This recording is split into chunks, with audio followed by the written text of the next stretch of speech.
And hello! Numbers.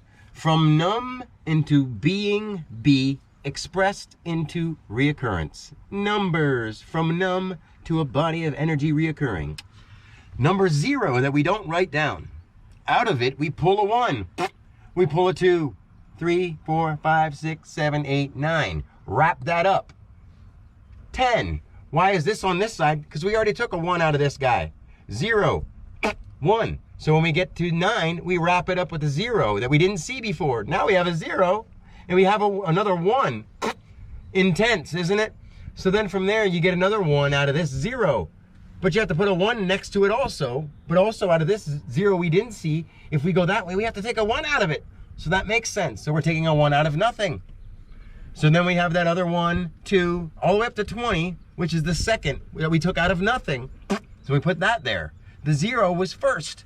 So when we get to 19, first comes 0. After 9 is just 0. But then we represent it with a 10 because 0 was never there. Then we finally recognize something when it becomes intense. Okay? So then we go into the letter 12 is what I really want to say. The letter 12, or the number 12, in written word. I'm not going to worry about the written word. The letter 12, or the letter L, is the 12th letter. 2L, vital express. Okay? Life, live. Half of our 24-hour day. This is explaining a lot really fast. Now, if we have a 10, and we would represent 1 in a Roman numeral, or just say 10, we'd take that off and we'd say 110. And then we go to 12. So when we get to letters, we get to the 12th letter, we have a J. The 10th letter is a J, which is this coming from the 9th letter. Like 0 comes from the 9th letter. J from the I. I is the even one in letter form. J is a 0, part of a 0, and a 1. A J, right here. You see what I'm saying? I'm talking to you. You see what I'm saying? 0 and a 1, part of a J. Hey, hey, half and half. 10th letter. Okay, then you move on to K, which is K. Pull this one back, and bend that one in half, and you have a K. You know what I'm saying? If that looks makes any sense. Then you get to the 12th letter, which has 1 and a 2. But for L, it's a line and a line. That's where the line starts here. So then we go into M, N, O, P. M is even. It would be the third one.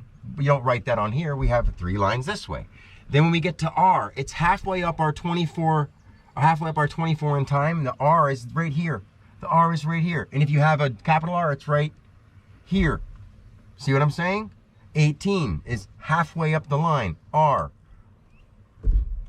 A little bit lower than that is 16, P. And it's referring to something that doesn't have an extension in front of you, but came from lower, to lower. Intense. Because we're going to, like, every even adds something. Every odd takes something. And we'll get into more of that part later. But I want you to see that this is literally, I'm speaking our numbers and words in sign. And I'll always use the same 3 words to explain them, not because I want to hurt or harm what we've been taught, but I want to correct it. I want to make it right. C is correct. And if you make that 6 times, which is human, F, familiar, family, 6 times the 666, humans living with humans thinking we're humans, and you go 6 times the C, which is correct, it actually becomes R-I-T-E, right, in that way. Or R-I-G-H-T, which would be right in human form. So we got to get it together because I can teach us. And when we get to 12, that's a whole line and a whole line, but they meet in the center. Or when you get to 24, that's an X, because it's a whole line of 12 and a whole line of 12, and we already have an 11. So we cross them. That's where they cross. Then we get to 25, which is even yonder, which is the 5th divine vowel. And then we get to Z, which is even more yonder, which is the divine male, which is an A and an A, the opposite way. And an N, again, and an M, or a W, an E, and a 3.